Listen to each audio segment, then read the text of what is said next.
que a internet ela demora um pouquinho para chegar em Palma. Verdade. Lógico. E também, quando o sinal vai chegando, o calor vai derretendo as ondas. Brincadeira. Então, o Emanuel pediu para fazer oração, vou fazer a oração inicial. Senhor Jesus, mestre amado e amigo incondicional de todas as horas, envolva-nos em seu amor, proteja-nos. Esse momento em que vamos estudar mais um livro da codificação kardeciana, que representa comentários, Senhor Jesus, sobre a sua doutrina santa, que nos permite desvendar os mistérios da nossa pátria real, que é a pátria espiritual. E devido à encarnação, precisamos nos esquecer um pouco dela, para que nessa escola de aprendizado e sacrifício, usemos todas as nossas forças para vencer os obstáculos e nos aproximarmos do Senhor. É o mesmo que nos aproximarmos do Pai Celestial. Cada lar, cada coração aqui presente, voltado ao estudo, receba as bênçãos do Senhor.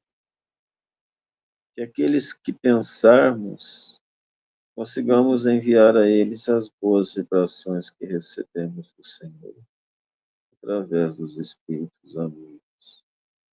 E todos nós que passamos o dia em situação difícil e atribulada, pela presença dos irmãos menos afortunados, em termos de crença e esperança, recebamos a bênção junto com eles de aprender um pouco mais.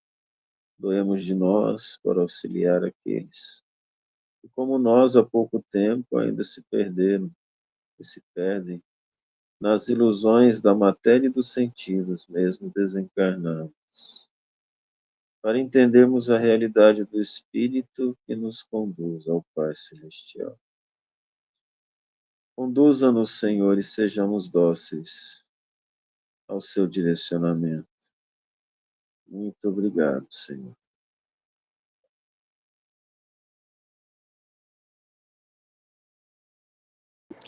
Obrigado, papai. Praticamente tela.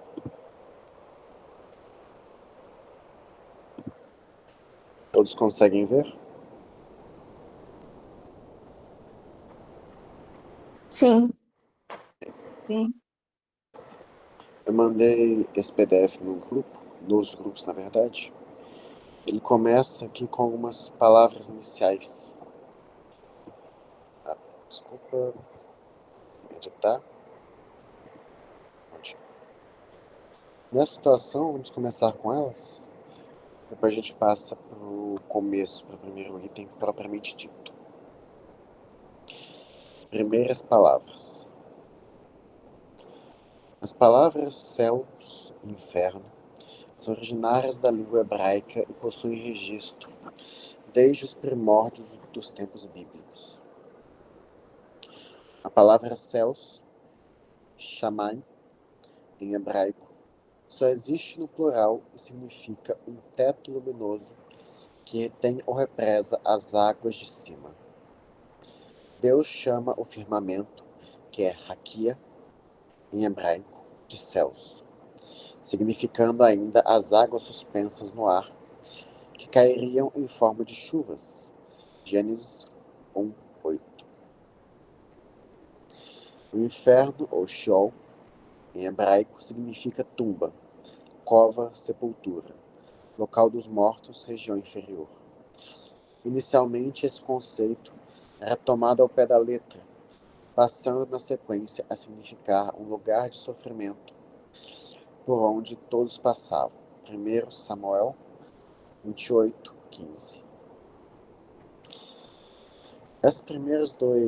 Esses dois primeiros parágrafos ajudam a gente a entender um pouquinho sobre o Velho Testamento, o significado que ambos os termos possuíam nas primeiras manifestações do judaísmo naquela época. Vejam que isso aqui está ligado muito à descrição do Velho Testamento sobre a origem do mundo. Se vocês se lembrarem, acho que vão colocar aqui, se você colocar a narração da Bíblia lá na Gênesis, está descrito que Deus fez uma separação entre as águas de cima e as águas de baixo.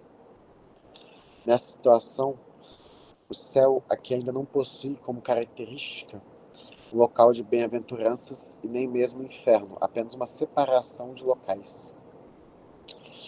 O Emmanuel, ele explica em alguns livros dele que nas primeiras manifestações da espiritualidade era necessário adequar esses conceitos ao primitivismo daquela época, ao nosso primitivismo quando nós ainda estávamos naquele estado. Por causa disso, conceitos como céu e inferno, eles não tinham tanta associação moral, e sim mais uma associação física. Com o passar do tempo, devido ao sincretismo que foi ocorrendo pelo desenvolvimento das ideias, esses termos foram ganhando significados a mais. Então, continuando. Os gregos chamavam os céus de Uranus ou Koilos. Uranus também representando o primeiro deus do céu na mitologia grega. Ainda que os significados de abóbora celeste ou morada dos deuses, côncavo e ar. O inferno grego era conhecido como Hades, morada dos mortos, e também significava a própria morte. Nos livros de Moisés ou Pentateuco, os céus não passam de uma região superior de onde caem as chuvas. Assim é que os hebreus antigos não possuíam nenhuma informação sobre a vida após o túmulo. Embora no livro de Gênesis, capítulo 2, versículo 7, encontremos a criação do homem já com o caráter de múltiplas existências ou vidas. Muito depois é que o paraíso passou a ser considerado como a morada celestial dos justos após a morte. Opa. Papai? Oi, filho. Estão me ouvindo aí? Sim. Todos Sim. ouvem? É assim, ó. Foi falado que os hebreus antigos não tinham noção sobre a vida espiritual. Mas Moisés, que foi o principal escritor do Pentateuco, ele tinha, porque ele foi iniciado junto aos egípcios, né? E lá os egípcios tinham um profundo conhecimento da vida após a morte. É importante entender que as pessoas que eram envolvidas, né, no grupo mais seleto que comandava esse novo país, porque Moisés, nos 5 livros, ele contou a história da formação do mundo de forma figurada, ilustrativa, e a maioria dos livros se refere às leis e à caminhada do povo hebreu do Egito para a Palestina. E aí nós vamos pegar os conhecimentos de hoje, da doutrina espírita, e nós vamos ver o seguinte: na Terra, o umbral começa na Terra. A partir da Terra, vai subindo, ainda tem umbral. O nosso lar faz parte do umbral. As informações que nós temos é que o nosso lar é uma cidade espiritual acima do Rio de Janeiro. Pelo que o André Luiz fala, ele está acima das nuvens, mas está bem abaixo da Lua, vamos falar assim. Então, acima das nuvens, na região onde chove, naquela época, provavelmente tinha uma cidade espiritual que era muito melhor que aqui na Terra. Então, se algum médium naquela época viu ou foi levado a uma cidade espiritual, esse era o nível que eles entendiam de maior felicidade, de céu. Ou seja, um umbral que tem uma cidade isolada, uma cidade que trabalha pelo bem, já é paraíso na visão e no sofrimento que eles tinham. Veja bem que eles comiam pão sem fermento, só para vocês terem ideia. A viagem pelo deserto não tinha banheiro específico, não tinha luxo, eles tinham que caçar para comer. Eles não tinham como parar para plantar. Imagina a vida deles no deserto, né? Os hebreus fazendo essa travessia. Por outro lado, abaixo da terra, do nível do solo, existem cavernas e regiões profundas de alta densidade espiritual, onde ficam os chamados cavernas ou abismos, as trevas, vamos dizer assim, regiões muito profundas, onde espíritos em sofrimento e com alta maldade, devido à densidade do seu perispírito, eles não conseguem se manter nem na superfície da Terra, eles ficam abaixo. Então, sem contar que nós sabemos que as pessoas mais arraigadas à matéria, elas ficam presas no corpo e sofrendo a decomposição, vendo e sofrendo junto com a decomposição do cadáver. Vocês imaginam uma situação dessa? É o próprio inferno. Eu vejo que tanto no Gênesis quanto na narração de Samuel, o conceito de céu é de felicidade e o conceito de inferno é de tristeza, dor, suplício. Então, de uma maneira geral, as informações que nós temos de hoje, olhando o que está sendo narrado em relação ao passado, nós vamos chegar a essa conclusão. E quem eram os profetas? Não existia a palavra médium até o Allan Kardec cunhar essa palavra. Médium ou intermediário entre os espíritos e os homens. O que substituía naquela época a palavra médium? A palavra profeta. Samuel era profeta, Moisés era profeta, eram médios. Na Idade Média, você não tinha a palavra profeta para falar de mediunidade. Você tinha santo ou bruxa. E depois que a palavra médium veio substituir aqueles que tinham comunicação com o mundo espiritual. Então, os médiuns do passado, os profetas, tinham as suas visões. Só que as visões eram interpretativas, até por falta de maneiras de explicar determinadas situações. Então, como é que você vai explicar, por exemplo, um aeróbus que o André Luiz explicou no nosso lar, né? Aquele ônibus que viajava acima do solo. Ele teve que criar um neologismo, mas a gente já tem condições de entender. Você vê um ônibus, imagina voando, e evidentemente a gente vai tirar as rodas dele. Naquela época, como é que ia falar? Uma carruagem gigante com vários assentos. A carruagem que eles imaginavam era a carruagem do deus Apolo, que levava o sol de um lado ao outro da Terra, isso falando dos gregos. Então, considerando a situação do passado e a situação espiritual, como a gente vê hoje, a gente vai entender que os médiuns da época viam o local onde os encarnados infelizes apegados à matéria sofriam, no túmulo, abaixo da terra, e aonde os eleitos eram levados para cima das nuvens, acima do umbral, ou num umbral melhorzinho. Lembrando, nosso lar, para muita gente, é o paraíso.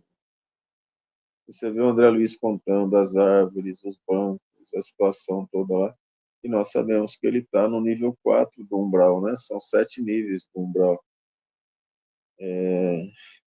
A mãe dele, de acordo somando as narrações que a gente teve, inclusive considerando a narração da mãe do Chico, Cartas de uma Morta, ao que parece, o local onde a mãe do André Luiz estava ainda era umbral, não obstante superior ao nosso lar. Já na narração da mãe do Chico, Maria João de Deus, ela estaria no primeiro nível após o umbral. Então, ela narra sobre os estudos dela, sobre a visita a outras galáxias, os estudos espirituais, as visões morais dela, né? Visões que ela interpreta em termos morais pela mediunidade do Chico. Então, naquela época, né, milhares de anos atrás, nós vamos dizer que o umbral ainda estava mais perto da Terra e que uma região até abaixo do nosso lar já era paraíso. Se eu não me fiz compreender, façam perguntas, fique à vontade para conversar.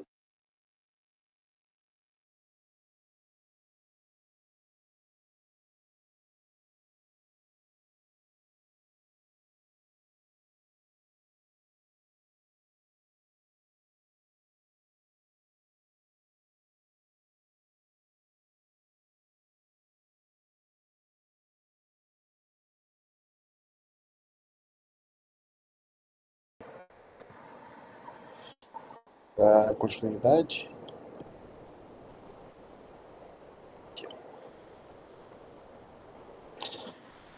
Davi e os profetas foram os iniciadores dos esclarecimentos sobre o mundo vindouro, após a vida física que eles chamavam de Olam Abá.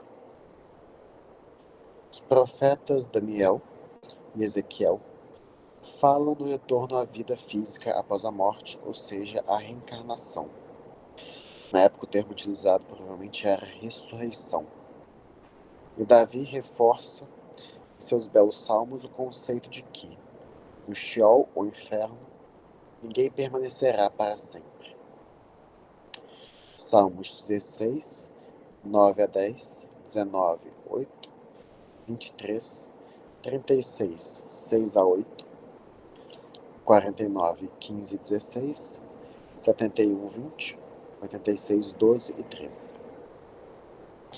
Ezequiel acrescenta ainda que Deus não deseja a condenação do ímpio, mas a sua libertação. Ezequiel 33, 11 a 20. Jesus aperfeiçoa e reforça esses conceitos, afirmando que não se perderá nenhuma ovelha que o Pai lhe confiou. Mateus 18, 14. E é ainda Jesus, o Cristo, que põe esses conceitos em prática, indo após sua morte, em espírito ao Hades, pregar aos espíritos que ali se encontravam. Vai o Cristo levar-lhes uma mensagem de consolo e esperança, de que para eles existiriam novas chances. Aqueles espíritos receberam orientação sobre a necessidade de um recomeço através da reencarnação, significando que todos poderiam recomeçar de onde haviam falhado, que poderiam reiniciar novos esforços no caminho para Deus. Primeira Epístola de Pedro, capítulo 3, versículo 19 e capítulo 4, versículo 6.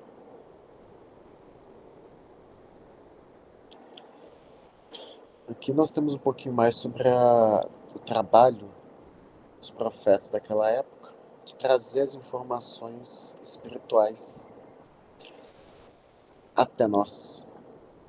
Nessa situação, como o papai comentou, tudo era descrito de maneira bem alegórica, muitas vezes com expressões enérgicas, sendo necessário para nós daquela época, ainda presos muito à ignorância.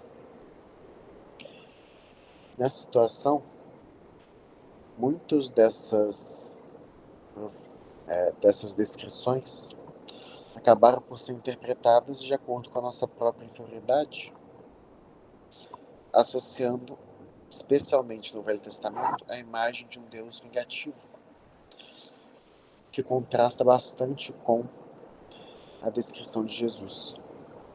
Se formos abrir o Evangelho segundo o Espiritismo, lá nos primeiros capítulos, nós vemos que a primeira revelação, a de Moisés, que trouxe o Pentateuco, foi a revelação da justiça. E necessitava ser mais dura, ser mais enérgica, para poder falar aos espíritos endurecidos daquela época.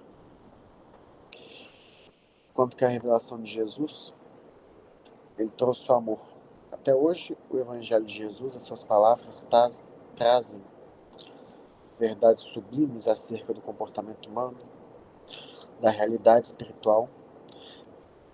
Porém, dependente da interpretação,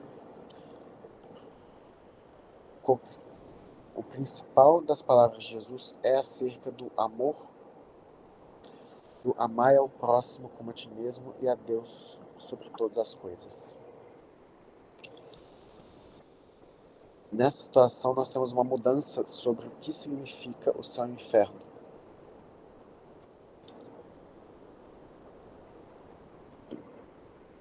Nessa mudança, a partir daí, nós temos que pensar que o cristianismo ele se propagou para o restante do mundo a partir do Império Romano, que dominava Jerusalém naquela época. Nessa situação, por muito tempo, a ideia de um plano espiritual que os judeus tinham, mesmo que rudimentar, teve uma certa junção com as ideias que os gregos tinham acerca do pós-morte deles. Tanto que, naquela época, ainda se utilizava o termo Hades para poder se referir ao pós-vida. E, devido à própria dureza dos nossos corações, por muito tempo, mesmo com a mensagem de Jesus sendo uma mensagem de amor, de amar ao próximo, a nossa visão sobre o mundo espiritual se manteve presa à ideia punitiva daquilo que seria após o nosso desencarne. Chega até a ser um pouco irônico por causa que, na Idade Média, existiam livros, e existem até hoje, que discorrem longamente sobre os tipos de demônios, sobre os sofrimentos do inferno. Porém, até hoje é muito difícil que seja possível ter uma boa descrição do céu. Tanto que o mais próximo que nós temos é justamente as descrições que as obras do Chico, do André Luiz, também da mãe do Chico, trazem acerca do plano espiritual, nos quais eles descrevem a situação do nosso lar.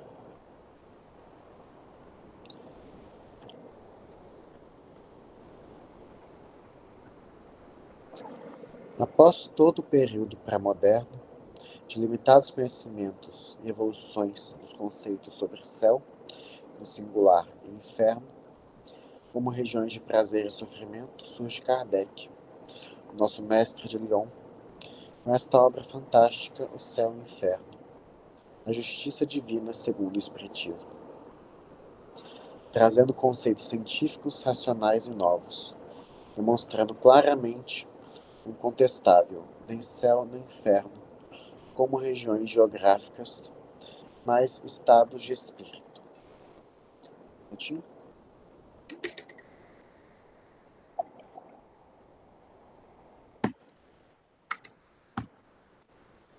Trazendo conceitos científicos, racionais e novos, demonstrando claramente o incontestável. Já vi essa parte. A obra representa o penúltimo livro da coleção de Kardec e passou por várias revisões, correções e acréscimos desde a sua primeira edição em agosto de 1865, até a sua quarta edição, com o texto definitivo que conhecemos hoje, lançada em julho de 1869. Fantástico conteúdo reflexivo e racional que nos põe frente a frente com um julgamento pessoal intransferível e inevitável na nossa trajetória evolutiva. É um livro no qual está toda a receita para o despertar da consciência dos cristãos e não os cristãos de qualquer corrente religiosa, e até para os que se dizem ateus, sem contar a valiosa colaboração no ensino libertador que ele oferece a nós espíritas. Analisa o momento da passagem da vida física para a vida espiritual, com muita racionalidade, demonstrando que quanto mais desprendido das coisas materiais e mais evoluído é o espírito, menos sofrimento enfrentará na hora do desligamento. Comparando o momento da morte para o espírito evoluído a um sono isento de sofrimento, cujo despertar é cheio de suavidade. Vamos voltar um pouquinho. Aqui ele comenta sobre o fato de agora o céu e o inferno não representarem mais regiões geográficas. Na época da Idade Média, isso ainda era bem evidente, essa noção geográfica do céu e do inferno. Tanto que ainda se acreditava, também, de novo, pelas visões dos médiuns, naquela época, ou santos ou bruxos, que o inferno estaria abaixo de nós e o céu estaria acima.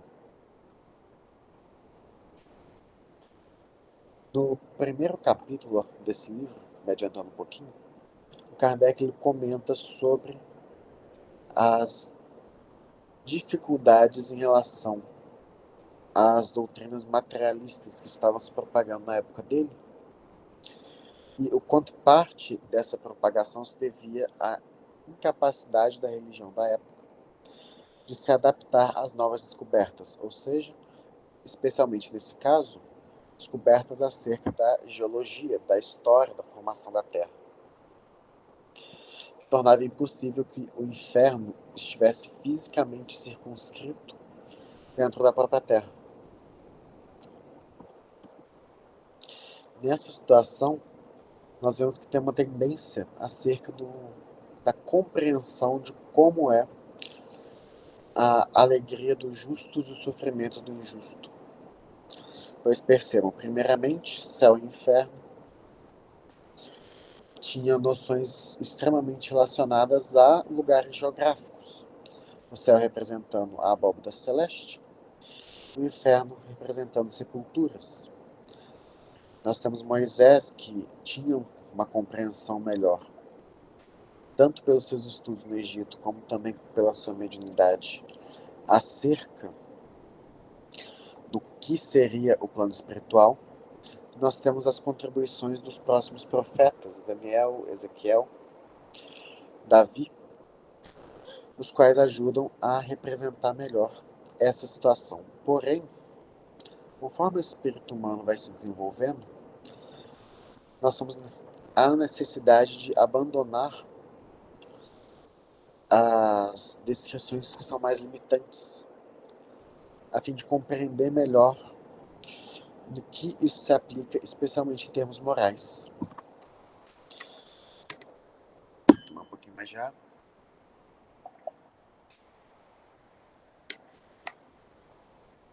Um caso interessante é aquilo que dá para ser observado em algumas obras de ficção, seja programas de TV que tratam sobre essa questão de céu e inferno. E uma delas que eu achei muito interessante, ela comenta que a ideia do inferno como lugar circunscrito, lugar físico,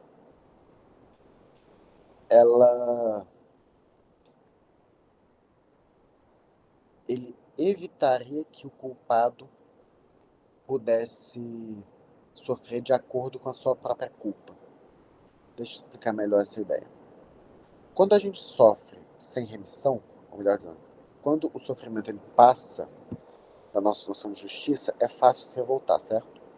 Seja pela nossa própria ilusão, seja porque, quando a gente percebe isso, é natural do ser humano não gostar de injustiça. Nessa situação, ter um local circunscrito para sofrimentos eternos, que era a ideia do inferno na Idade Média, e também até hoje, de algumas pessoas, isso torna a ideia de justiça falha, pois tira algumas noções sobre, primeiro, o que fazer quando o culpado se arrepende. Porque até aqui na Terra, alguns criminosos possuem a possibilidade de reduzir a pena se eles demonstram arrependimento e se eles trabalham para melhorar o comportamento deles ainda na prisão. Por que Deus seria menos tolerante ao arrependimento, especialmente se ele, sabendo de tudo, seria capaz de determinar a extensão desse arrependimento? Mais do que isso, comentei que durante muito tempo a quantidade de livros que descreviam o céu em comparação aos que descreviam o inferno era uma proporção muito pequena, entender, para o céu, correto? Muitas vezes caindo naquele céu de beatitude, na qual você tem os anjinhos tocando harpa, que é um pouquinho triste por causa que a harpa em si, ela não, se eu não me engano, ela não deve ter mais do que 12 cordas, o que torna um pouquinho difícil você ter músicas diferentes por toda a eternidade. Então, isso indica que, a fim de melhorar a nossa compreensão, melhor dizendo, melhorar a nossa aceitação do que quer dizer a vida após a morte, nós temos que sublimar a nossa ideia de como essa vida após a morte vai se representar. Isso fica mais evidente se a gente pensa nas obras do André Luiz. Se nós prestarmos atenção no que é descrito naquelas obras, nós vamos perceber que o nosso lar, as regiões do umbral e do plano superior, nos representam extensões daquilo que nós somos ainda aqui.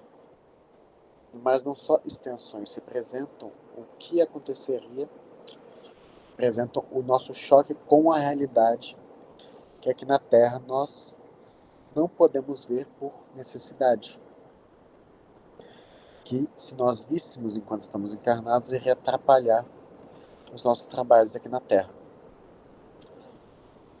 Nessa situação, podemos entender que a alegria dos justos deixa de ser aquela questão de beatitude, ou mesmo de algumas descrições de ver o sofrimento daqueles que estão no inferno, e passa a ser o trabalho pelo bem e a oportunidade de crescimento, de melhora íntima, enquanto que o inferno passa a ser uma região de aprendizado e de depuração, no qual alguns espíritos decidem se manter por revolta e por apego às ilusões.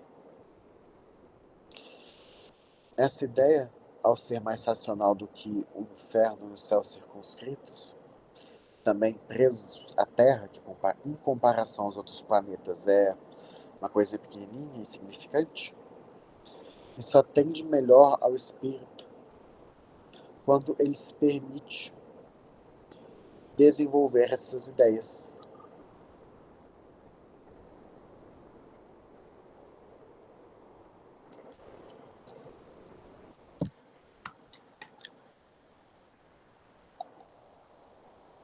Na sequência, Kardec avalia a condição de várias outras situações de pessoas desencarnadas, por meio de seus depoimentos, nos quais se pode observar a colheita de cada uma delas segundo suas obras, ao entrar no mundo espiritual.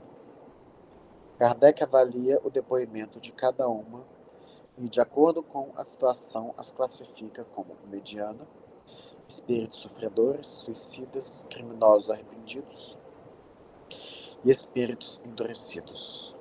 Depoimentos muito importantes para a nossa avaliação e reflexão pessoal. Apresenta ainda conceitos racionais, lógicos e científicos sobre o purgatório, as penas futuras, os anjos, os demônios e a proibição de evocar os mortos.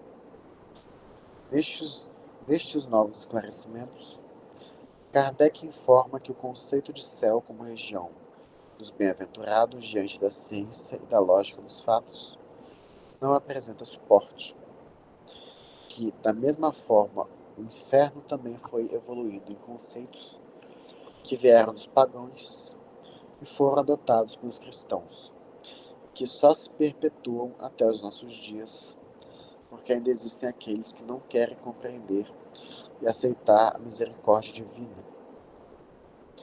Kardec considerou ainda importante ressaltar que o purgatório, como um lugar de penalidade, se aplica perfeitamente ao planeta Terra, pois é considerado um planeta de expiação. Para Kardec, o mais racional e lógico é recordar Jesus que afirma: na casa de meu pai tem muitas moradas, e que cada um colhe segundo suas obras. A racionalidade científica desses conceitos nos leva à conclusão de que a alma carrega consigo mesma a alegria e a infelicidade. Portanto, o inferno está onde houver almas sofredoras, assim como também o céu estará sempre por toda parte onde existir almas felizes.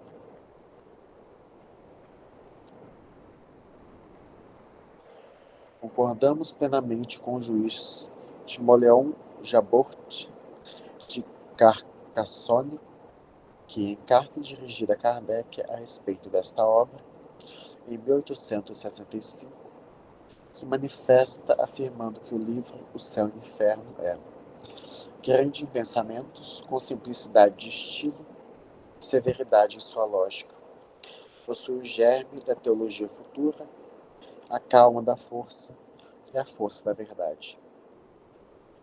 Desfrute, pois, meu caro irmão e leitor, deste maravilhoso e racional legado que nos presenteou o mestre de Lyon, Hippolyte Léon Denisard Rivail, Allan Kardec, João Pessoa, 24 de outubro de 2003. Antes de continuar, algum comentário ou alguma questão?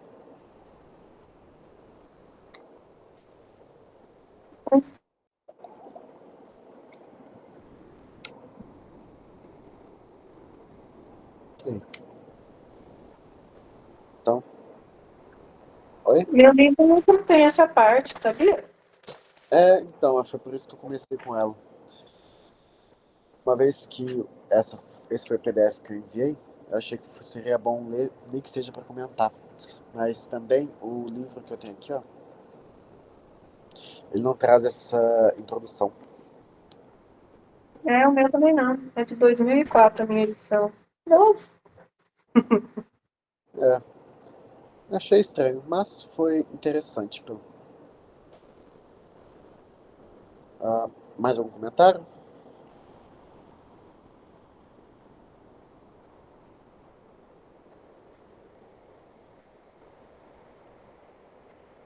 Certo. Então, dá continuidade. Agora sim, indo diretamente para o começo do Céu e Inferno. Aqui, ó. Aqui, ó. Primeira parte, doutrina. Capítulo 1, o futuro e o nada. Vivemos, pensamos, agimos, o que é muito bom.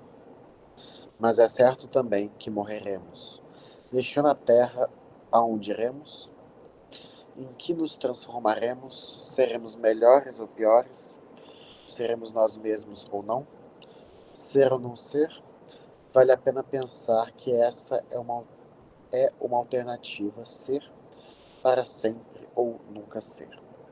É tudo ou nada, ou viveremos eternamente, ou tudo estará acabado, sem volta. Todo homem tem necessidade de viver, de aproveitar a vida, de amar, de ser feliz. Diga a uma pessoa que sabe que está para morrer que ela ainda viverá, ou que a sua hora foi protelada. Diga-lhe, sobretudo, que ela será mais feliz do que nunca, e seu coração pulará de alegria. Mas de que serviria esse desejo de felicidade se um leve sopro pode enfraquecê-lo? Há algo mais desesperador do que a ideia da destruição absoluta? Afetos puros, inteligência, progresso, conhecimento adquirido, com muito trabalho. Tudo seria quebrado, tudo se perderia. Seria inútil a necessidade de se esforçar para ser melhor, de se conter para reprimir paixões, de se esforçar para aprimorar o espírito. Se nada rendesse frutos, e talvez amanhã tudo isso a nada mais servisse. Uma intuição secreta diz que não é possível que a sorte de um homem com preocupações pelo futuro seja 100 vezes pior do que a de uma pessoa rude, que vive inteiramente o presente, satisfazendo-se materialmente, sem outras aspirações.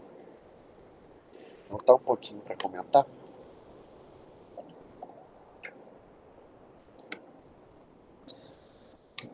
Fica bem claro aqui que a preocupação do livro Céu e Inferno é justamente trabalhar sobre o pós-morte, ou seja, o que acontece com a gente depois que a gente desencarna. Nessa situação, Kardec, ao invés de ir direto para a descrição, aqui ele faz a pergunta por que nós devemos nos preocupar com o pós-morte. Uma questão bem simples. Ou nós teremos alguma coisa após a morte, ou nós não teremos nada. Muitas vezes, essa dicotomia representa a diferença entre a maneira como se pode encarar a vida. Então vamos considerar. Aqui ele traz uma coisa. Todo homem tem necessidade de viver, de aproveitar a vida, de amar, de ser feliz. Todos nós temos essa necessidade. O quanto a gente age para isso ou não é uma questão diferente. Porém, se a gente está triste, ter a ideia de que as coisas podem ser melhores e ter uma consolação, um caminho para como melhorar as coisas, já não nos traz alegria? Certo? Agora, se a gente começa a fazer esse trabalho e de repente todo esse trabalho se torna vão, bate um desespero em contrapartida, correto? É o que está sendo tratado aqui. Se a gente pensar nisso na extensão da nossa vida, independentemente do que a gente, de como ela vai seguir, de como ela vai acontecer, o final da vida de todo mundo é relativamente o mesmo. Todo mundo vai desencarnar, todo mundo vai morrer. Nessa situação, a ideia do céu e do inferno, do pós-morte, traz uma continuação do processo da vida, dando uma noção de justiça, de que a justiça, ou então a alegria, os projetos têm a possibilidade de continuarem. Por outro lado, se tudo isso se perder, ou seja, se nós individualmente não pudermos levar os nossos conhecimentos, nossa personalidade, não pudermos manter os nossos afetos, então todo o processo que nós temos aqui na Terra, de repente se torna pífio, se torna irrelevante. Vamos pensar na prova, por exemplo, correto? Vamos considerar uma prova do ensino médio. Os alunos do ensino médio normalmente se desesperam em época de prova, correto? Especialmente se eles tiverem noção de que a prova é difícil. Daí nós temos os alunos que estudam para a prova, temos aqueles que deixam para estudar em cima da hora, temos aqueles que tentam colar, de experiência própria, tem aqueles que não estudam, não tentam colar e simplesmente não fazem. Nessa situação, quando a prova ocorre, cada um deles vai ter o seu resultado específico, correto? E ao final do ano, todos eles terão o resultado no boletim e com a possibilidade de passar ou não de ano. Agora, se eu tiro esse resultado, se eu tiro a consequência das atitudes deles, de repente, mesmo que seja mais correto estudar, se dedicar, eu coloco todos eles no mesmo patamar. Faz com que perca o sentido. Estudar nessa situação, no ensino médio, perde o sentido, porque não tem mais consequência. Um caso interessante é o que acontece naqueles filmes de looping. Vocês já viram? Naqueles filmes na qual um dia ou uma semana se repetem infinitamente?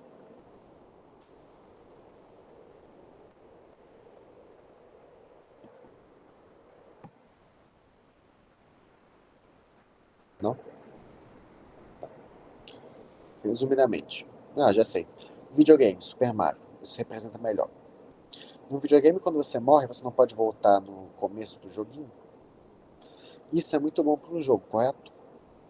Contudo, se sempre que você termina a fase, você tem que voltar para a mesma fase infinitamente, de repente ela perde o sentido, porque você não tem mais recompensa, você não tem mais consequência de cometer os mesmos erros. É isso que está sendo trabalhado. Sem as consequências dos nossos atos, sem a capacidade de desenvolver, de manter aquilo que a gente desenvolve, tanto para nós mesmos quanto para os outros, o processo aqui na Terra, os esforços, eles se tornam sem significado.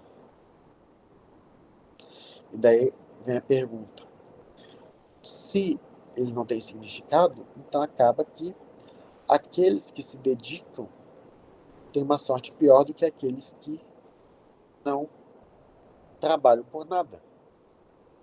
A sorte da pessoa rude ou do bruto. Vamos continuar. Sendo niilista, um homem forçosamente concentraria suas ideias na vida presente. Como eu falei. Oi? Pode falar, Matheus. Nessa parte, o Allan Kardec, ele acaba fazendo ele faz um exagero, né, de palavra para a gente pensar, né? Como que a gente viveria se não tivesse vida, se não fosse continuar, né? O ser humano, ele não consegue viver com essa ideia muito bem. E a gente tem uma certa noção de permanência sem que a gente perceba, porque a grande maioria de nós, mesmo quando a gente não acredita muito, a gente vive como se a gente vivesse para sempre, né? Porque a gente vai protelando as coisas para o futuro e, de uma certa maneira, a gente vive considerando que o corpo não vai envelhecer, que a vida não vai mudar. Então, a gente vive uma ilusão muito grande de continuidade, né? E, antigamente, o céu e o inferno bastava para a gente, talvez, ter medo de certas condutas e essa noção de que a vida ia acabar e nós seríamos destinados ao céu e ao inferno, freava o nosso espírito, né? E o exagero disso é o ateu, né? A gente sabe que tem aquele ateu que não acredita em nada e aí por isso ele se revolta contra o mundo, né? E se deixa levar só pelos instintos, né? Pelos sentimentos assim mais brutos, porque ele não tem mais nenhum outro motivo. Mas o homem comum, o homem que vive a vida da terra, ele também não está ainda bem acostumado a uma vida espiritualizada, né? A gente ainda não sublimou. Então, por mais que nós aqui que somos espíritas, que a gente acredita que tem vida após a morte, a gente ainda, dentro do nosso íntimo, a gente ainda não se comporta como o homem que já aprendeu a entender que vai ter vida ainda e nós ainda continuaremos existindo, né? A nossa vida, ela ainda se volta muito forte para as questões materiais. E viver o materialismo é viver o passado, né? É viver, de certa forma, o nada, porque a gente às vezes passa 20, 30 anos, 40, 50 anos, vivendo automático, e a gente não vai ter nem raciocinado, né, sobre o céu e o inferno. sobre o nosso céu e inferno interior, né? Em que ponto nós estamos no nosso íntimo. Então, esse livro ele é muito bom porque traz essa noção, né? Essa primeira parte ela é muito boa porque acaba trazendo os conceitos que antigamente eram justificados e como a maioria de nós veio de uma experiência católica, a gente acaba entendendo o trabalho do Allan Kardec nesse livro, que foi resgatar esses conceitos e trazer uma luz nova, né? Mas nós ainda precisamos dessa luz nova, porque quando a gente lê lá sobre os espíritos arrependidos, os espíritos infelizes, a gente enxerga a nossa própria condição de espíritos devedores ainda, de espíritos ainda ligados à materialidade, à vaidade, ainda passíveis de erro, né? Então, é um livro que começa com essa noção, né, de céu e inferno, principalmente da via católica, explica por que aquilo foi necessário, por que deixou de ser, por que deixou de servir, mas o objetivo moral desse livro é muito bonito, né? Porque nos ensina a enxergar nós mesmos, né? E aí enxergar a nossa função como espírito filho de Deus, se aproximar de Deus enxergando as nossas dificuldades, né?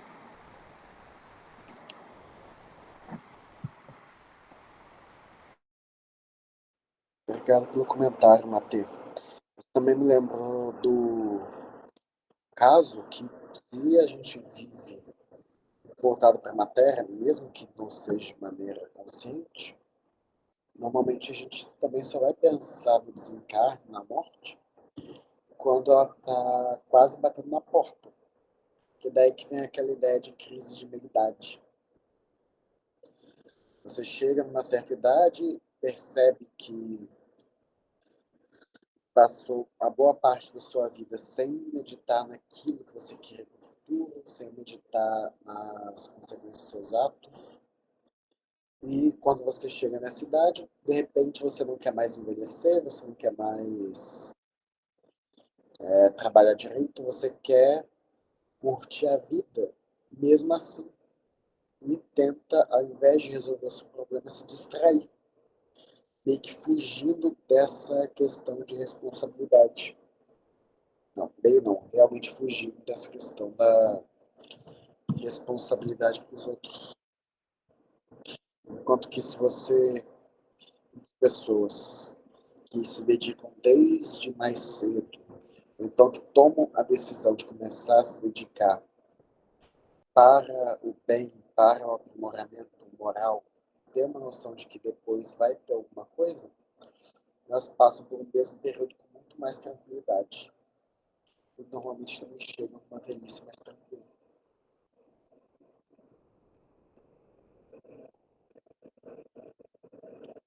Mais algum comentário?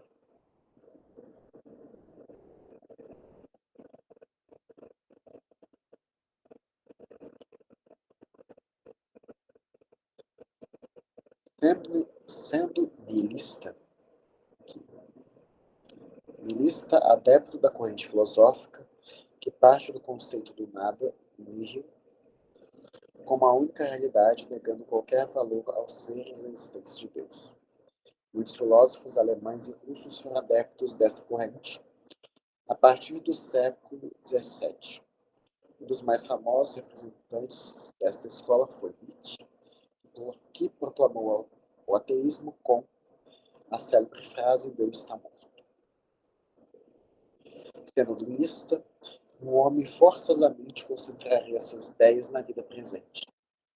Daí o tentar retomar o tempo perdido quando você percebe que está na metade da vida. É lógico que não poderia se preocupar com o futuro, do qual nada espera. Essa atenção apenas ao presente, dirigida exclusivamente a si mesmo, é um poderoso estímulo ao egoísmo. O incrédulo gira em torno de si mesmo, porque acha que tudo vai acabar. Aproveitemos o máximo possível a vida enquanto estamos aqui. Aproveitemos rápido porque não sabemos quanto vai durar. Essa atitude é ruim também para a sociedade, porque vive a cada um por si mesmo, em busca da felicidade a qualquer custo. A questão do egoísmo aqui é bem interessante, porque vamos voltar aqui um pouquinho. Há algo desesperador na ideia da destruição absoluta? Há algo mais desesperador do que a ideia da destruição absoluta? Há afetos puros, inteligência, progresso, conhecimento adquirido, com muito trabalho, tudo seria quebrado, tudo se perderia. Ora, isso também tira as consequências. O afeto, o afeto puro, o amor propriamente dito, ele exige mais do que simplesmente carinho, afeição. Ele necessita de sacrifício. Se você acredita que os resultados do seu sacrifício, do seu amor, ele não vai permanecer, ou então que mesmo que ele aconteça, a consequência é o nada, então não existe estímulo verdadeiro para tentar fazer o bem.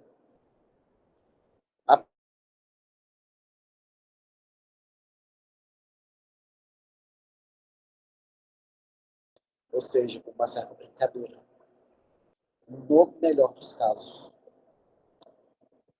Porque realmente, se você não tem nada depois, a tendência é você se concentrar apenas no momento presente, sem se preocupar com o que vai acontecer.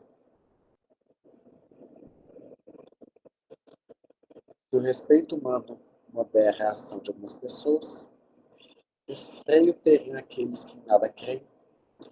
Para estes, a lei só atinge os pouco espertos, e dedicam sua energia para criar meios de se esquivarem da lei. Portanto, a doutrina do niilismo é antissocial, porque rompe os laços da solidariedade e da fraternidade, verdadeiros fundadores das relações sociais. Aqui eu quero apenas chamar a atenção porque a gente lê vários casos dos livros do André Luiz. Nos livros ele traz os casos das pessoas que cometeram os crimes e que sofreram com isso depois de desencarnadas. E a gente vê o resultado. Mas se a gente abstrair um pouquinho e pensar nessas pessoas enquanto elas estavam encarnadas, em muitos desses casos a gente vê uma tentativa de escapar da justiça utilizando a esperteza, seja ela social, seja ela analítica ou nessa própria situação. Nesse caso, vejo, se há como você escapar da punição no presente, se é apenas o presente que você se importa, então a sua preocupação é justamente escapar. Contudo, o desencarne, o pós-vida, o plano espiritual, ele representa mais que isso, ele representa o nosso confronto com a verdade e o confronto com a justiça de Deus.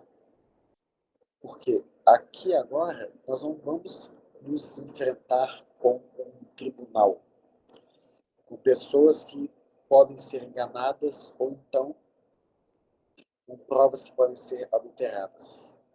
Aqui a acusação da própria consciência. E da consciência não se escapa, apesar das tentativas de se tentar calar, de abafar sua voz.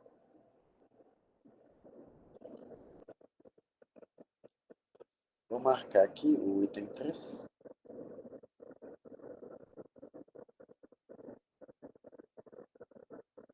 Ana Paula, Oi, pode fazer, não entendi, Manuel. a senhora pode fazer a oração final, por favor? Faço sim. Obrigado.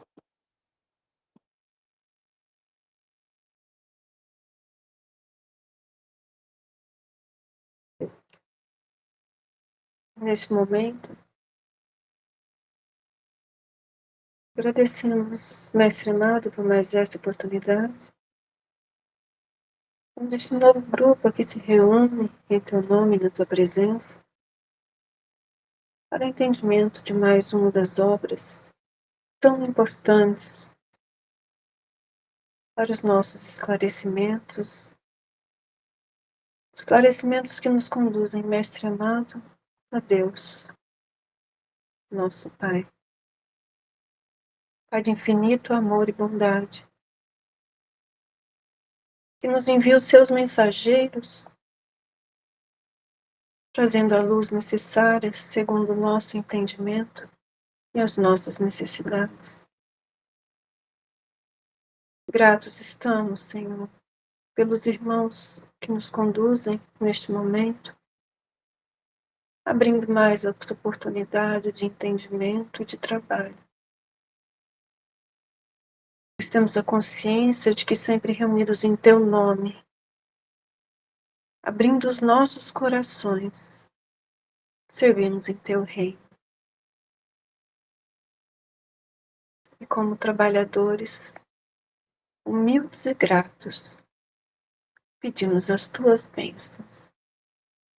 Que assim seja.